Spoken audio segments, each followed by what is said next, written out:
Bonjour à tous, c'est Tania. Alors aujourd'hui, je vous retrouve pour une toute nouvelle vidéo. Je vous retrouve pour ma vidéo wrap-up du mois de janvier. Et oui, on est déjà à la fin du mois de janvier. Ça a passé très vite ce mois-ci. Côté lecture, c'était tout de même pas si mal. J'ai réussi à lire 10 livres ce mois-ci. Et j'avais dit dans mes résolutions 2015, j'avais pris quelques résolutions côté lecture et pour la chaîne YouTube, dont finir au moins une série par mois. Donc j'ai réussi, j'en ai terminé 2. Et aussi publier au moins une chronique vidéo ou une vidéo review sur la chaîne. Et ça aussi, je l'ai fait. Donc voilà, je suis très heureuse d'avoir tenu mes résolutions pour ce début d'année et commencer l'année du bon pied. Le tout premier livre que j'ai lu au mois de janvier, il s'agit de Beautiful Bombshell de Christina Lauren, qui est le tome, la novella 2.5, si je pourrais dire, de la série Beautiful Bastard. Donc, comme d'habitude, je suis pas une super fan des novellas, franchement, de cette série-là. J'aime mieux les romans, mais encore là, c'est discutable parfois. Mais bon, j'ai mis une note de 3 sur 5 à cette novella-là. C'était agréable à lire, mais ça avait absolument aucun but dans l'histoire. Ça apporte absolument rien à l'histoire, donc c'était agréable à lire, mais sans plus. Par la suite, j'ai lu une trilogie, donc j'ai lu le premier tome de Girl of Fire and Thorns de Rick Carson. J'ai lu également le deuxième tome de Crown of Embers, toujours de la même auteure. Et j'ai lu aussi The Bitter Kingdom, toujours de Rick Carson. Pour ce qui est des notes que j'ai données à cette série-là, j'ai donné une note de 4 sur 5 au premier tome, de 5 sur 5 au deuxième et de 4.75 sur 5 au troisième. Donc, vous voyez que c'est quand même une série que j'ai beaucoup appréciée. J'ai fait ma vidéo review sur cette trilogie-là. Donc, je mettrai le lien vers la vidéo en barre d'infos où vous pouvez toujours cliquer sur les livres pour accéder à ma vidéo maintenant. Ensuite, j'ai lu Easy de Tamara Weber, qui est aussi sorti en français sous le même titre chez J'ai lu. Donc, c'était quand même une très bonne lecture. C'est en fait un des premiers romans New Adult qui est sorti en VO, en anglais. Donc, j'étais très curieuse de découvrir ça parce que ça avait tout de même aussi des très bonnes notes sur Goodreads. J'ai mis une note de 4.25 sur 5 pour ma part. J'ai bien apprécié ma lecture, mais il y a quand même un petit quelque chose qui a fait que j'ai pas autant accroché que j'accroche parfois pour des new adults. Je sais pas, j'ai beaucoup aimé les personnages, mais c'est un livre qui aborde beaucoup le sujet du viol, des abus sexuels, etc. Et comment c'est traité aussi dans les universités américaines. C'est pas la première fois que je vois ce sujet-là traité de cette façon-là dans les universités américaines. C'est très commun, on dirait, là, ou si c'est juste moi qui vois ça à la télé, dans les films et dans les livres, mais si c'est à la télé, dans les films et dans les livres, ben ça doit être comme ça un petit peu dans la vraie vie. En tout cas, c'est ce que je me dis, mais bon. En tout cas, bon, très bonne lecture. Vous pouvez toujours aller voir mon avis écrit sur Goodreads, mais c'est tout de même pas un coup de cœur. Je m'attendais à aimer un tout petit peu plus que ça. J'ai poursuivi ma lecture au mois de janvier avec la duologie Clipped Wings, donc de Helena Hunting, donc c'est le premier tome, et aussi avec Ink Armor, toujours de Helena Hunting, donc c'est les deux tomes de la duologie.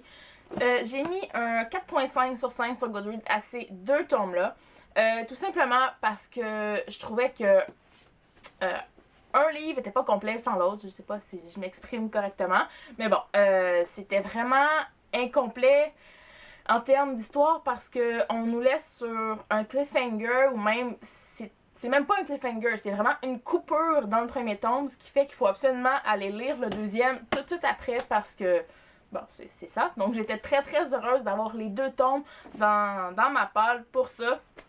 Parce que je sais pas comment j'aurais fait pour attendre. En fait, j'aurais pas attendu parce que je les avais aussi en e-book, donc quand même. Mais bon, je les avais tout de même, les deux dans ma part, donc j'étais très heureuse. Et je vais faire aussi très bientôt une chronique vidéo sur ces deux livres-là, donc je vais pas m'étendre non plus sur le sujet, mais je dois dire que ensemble, ces deux livres-là, c'est vraiment une série coup de cœur pour moi. Je suis tombée en amour avec les personnages et vraiment c'est très rare que je vois dans un new adult des personnages aussi brisés. Ça c'est épouvantable. Souvent, on voit un des deux personnages qui est un petit peu torturé, brisé, quoi que ce soit, qui a eu une enfance ou un passé difficile. Maintenant, cette série-ci, les deux personnages ont vécu des choses très difficiles. Et ce que j'ai aimé le plus là-dedans, c'est que c'est ensemble qu'ils vont réussir à se reconstruire. Il serait jamais arrivé, en fait, s'ils avaient fait ça tout seuls ou avec quelqu'un d'autre dans leur vie. Donc, c'est pour ça que j'ai beaucoup aimé ça. J'ai beaucoup aimé aussi la place que prenaient les tatouages dans la série. Peut-être même les piercings, mais ça a une moins grande signification quand même. Mais plus les tatouages. Donc, on voit aussi derrière... le tatouage est à l'origine de beaucoup de choses. Bon, tout de même. Donc voilà, une série coup de cœur pour moi qui est aussi parue en français en 2014. Je sais que le premier tome est sorti sous le titre Bad Boy. Je ne suis pas certaine pour le titre du deuxième tome. Je sais qu'ils sont sortis les deux en français. Donc, je sais pas pourquoi ces livres-là n'ont pas plus fait parler d'eux que ça. Parce que c'est des livres merveilleux, super bien écrits. J'ai adoré la plume de l'auteur et c'est sûr et certain que cet auteur-là vient de rejoindre mon top 5, si je peux dire, auteur new adult favori. Donc, je vais lire tout ce que l'auteur va écrire après ça. Ben, c'est obligé parce que j'ai adoré. Je suis ensuite allée dans les livres français pour une fois. Donc, j'ai lu Macriève de Chris Licol, qui est le 11e tome de la série Les Ombres de la Nuit. Donc, je suis maintenant à jour dans cette série. Je suis très heureuse. J'avais très envie de lire ce tome-là parce que les loups-garous, c'est une créature que j'affectionne tout particulièrement dans les romans. Et puis, j'avais très hâte de lire celui-là. Malheureusement, c'est tombé un petit peu à plat. Pas tout à fait, mais tout de même, je lui ai mis une note de 3.25 sur 5 sur Goodreads parce que je trouvais que c'était vraiment pas à la hauteur des autres tomes de la série. C'est une romance paranormale pour adultes, mais je trouvais que cette fois-ci, dans ce tome-ci, on se concentrait beaucoup trop sur la romance et pas beaucoup sur le paranormal. Habituellement, il y a quand même beaucoup d'actions, beaucoup de choses qui se passent, et cette fois-ci, les personnages se concentrent vraiment juste sur leur histoire à eux, ce que j'ai trouvé vraiment dommage. Ils sont totalement isolés tout le long du roman. Pratiquement, ils sont toujours ensemble. C'est ça que j'ai trouvé un petit peu... Je sais pas. Moins bien que d'habitude, parce que d'habitude, il y a un petit défi à essayer de conquérir son âme sœur dans cette série-là. Et dans celui-là, ben, je trouvais que c'était un peu trop simple, un peu trop facile. Donc, c'est pour ça que j'ai mis une moins bonne note que les autres. Pour le livre suivant, je suis restée dans le même style. J'ai lu Péché Cyrulien, le 11e tome également de la série Anita Blake de Laurel K. Hamilton. Donc, super lecture comme d'habitude. Je suis très étonnée d'avoir réussi à lire ce livre-là en une semaine.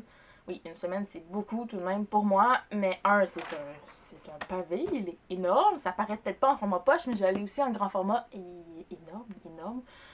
Je croyais que j'en verrais jamais à la fin. Et si je considère que j'ai lu le tome 10 en plus d'un an, ouais, il y a une différence. Un an, une semaine, une semaine. Bon, vous voyez un petit peu. Mais bon, pour ce qui est de ce tome-là, j'ai mis une note de 3.5 sur 5 sur Goodreads, je crois bien. Donc, c'était tout de même un bon tome. Toujours fidèle à elle-même, cette Anita. Oui, c'est vraiment...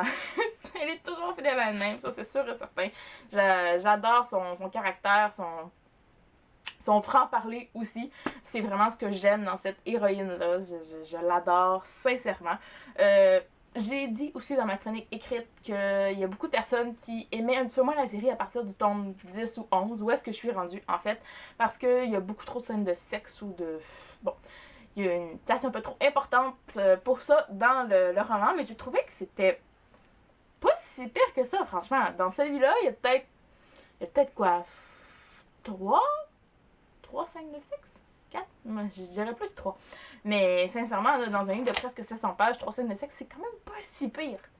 Franchement, bon, moi, ça me dérange pas du tout. J'aime toujours autant l'histoire. L'auteur m'a bluffé à la fin parce que je savais pas comment qu'elle ferait les liens aussi entre tous les éléments de son histoire. Je lisais et puis on était rendu à la page peut-être 4 ou 500. Puis je me disais, ben il n'y a aucun lien entre ce qui se passe encore, là. Il n'y a absolument aucun lien.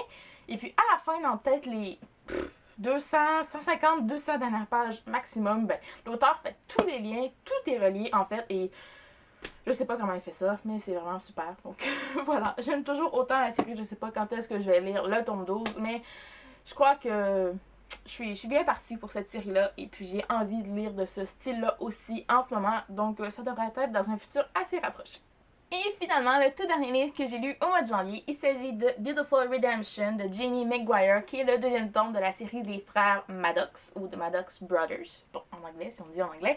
Mais bon, sincèrement, j'ai beaucoup apprécié la lecture de ce livre-là. Je l'ai lu en environ 12 heures. Ça vous dit environ à quel point je l'ai aimé. Je lui ai tout de même juste mis une note de 4.25 sur 5 sur Goodreads, parce qu'il manque encore des choses et sincèrement, je compare encore ce livre-là et je comparais tous les romans de Jamie McGuire à son tout premier, ou bon, le tout premier que j'ai lu en fait, qui est Beautiful Disaster, donc qui est aussi sorti en français. Donc vous savez, vous connaissez Travis, vous savez qu'il est irrésistible, donc c'est très difficile de le surpasser, donc oui. Voilà, sinon j'ai beaucoup apprécié. Je dois dire que j'ai beaucoup plus aimé les personnages féminins que masculins là-dedans. C'est ce qui est étrange parce qu'habituellement, on aime les frères Maddox, on bave sur les frères Maddox, on fantasme sur les frères Maddox, mais pas cette fois-ci. Ben, en tout cas, pas tant que ça. Mais bon, c'était tout de même un très bon tome.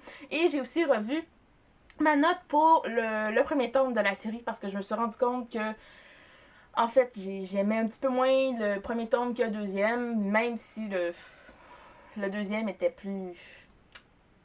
avait encore ses défauts, voilà, je vais dire ça comme ça, donc j'espère que vous me comprenez. Parce que j'ai tout expliqué ça dans ma chronique écrite du premier tome de la série, si vous voulez aller voir. Mais bon, j'ai baissé ma note du premier à 4 sur 5 et j'ai mis la note de celui-ci à 4.25 sur 5, comme je l'ai dit un petit peu plus tôt. Donc voilà, j'ai beaucoup apprécié ma lecture. Je suis très contente de voir que Jamie McGuire s'est repris un petit peu parce que ses derniers romans, c'était pas tout à fait ça. J'avais vraiment pas accroché à certaines choses qu'elle avait écrites. Il y a certaines choses que j'ai même pas lues non plus parce qu'on me disait que ça n'en valait vraiment pas la peine. Donc j'étais très heureuse de voir qu'elle s'est repris pour ce tome-ci. Et maintenant, je suis très curieuse de connaître la suite et de découvrir un autre frère Maddox. Et bien voilà, c'est ce qui conclut ma vidéo. Je vous rappelle que tous les liens vers mes chroniques écrites sur Goodreads sont en barre d'infos si vous voulez avoir un avis un petit peu plus détaillé. Mais bon, je suis très heureuse de mon mois côté lecture. J'ai eu de très bonnes lectures comme des un petit peu moins bonnes. Je sais pas si vous avez remarqué, pour certains livres, j'ai décidé d'être un petit peu plus sévère dans ma façon de noter les livres aussi parce que je trouvais que je me fiais beaucoup trop à mon impression générale est ce que j'avais ressenti durant le roman. Habituellement, je suis une lectrice qui est assez facile à satisfaire habituellement. Donc, souvent, mes notes, c'est en haut de 4 sur 5 sur Goodreads. Puis je me suis rendu compte que souvent, ça valait pas ça. Je devrais être un petit peu plus sévère. Et puis, vraiment, faire que mes coups de cœur paraissent des coups de cœur. Et les livres qui ont quelques défauts, je dirais, qui a une note un petit peu plus dans les 3 sur 5. Donc voilà, j'ai décidé d'essayer de noter un petit peu plus sévèrement cette année. Donc je sais pas si je vais réussir, si je vais m'y tenir, mais voilà, je vais essayer de pas juste me fier sur mon impression générale, mais sur tout l'univers, tous les personnages, tout ce qui a été fait dans le roman pour noter mes avis. Donc voilà, en attendant la prochaine vidéo, moi je vous dis à la prochaine et bonne lecture! It's alright, just wait and see.